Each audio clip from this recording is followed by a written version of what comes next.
खबर शामिल करते हैं जंग से। रिपोर्ट राणा शहबाज अजीज। सीवरेज के दरीना मसाइल हल होने के करीब। करमावाला, टिब्बा शाह सुल्तान और गुड़े बंद डिस्पोजल पर तमीराती काम तकरीबन मुकम्मल।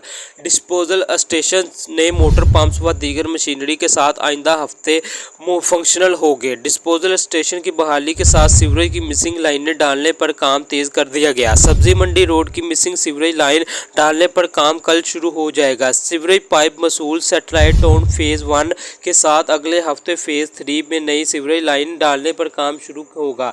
गोजरा रोड पर लगाई गई सीवरेज पाइप फैक्ट्री में लेबर और मशीनरी का इजाफा कर दिया गया। करमावाला डिस्पोजल की बहाली से दारुल सकीना रोड, फैसलाबाद रोड के सीवरेज मसाइल का खात्मा होगा। टिब्बा सुल्तान डिस्पोजल बहाली व मिसिंग सीवरेज लाइन डालने से भी मुतअद्दिद इलाकों को रिलीफ मिलेगा। चौधरी कॉलोनी, लाड़ी अड्डा, सब्जी मंडी रोड, मर्जीपुर गरीबी में सीवरेज मसाइल का इजाला होगा। गुड़े बंद डिस्पोजल बहाली से अब रेल बाजार, जंग बाजार, ब्लॉक शाह में सीवरेज बहाल हो गई।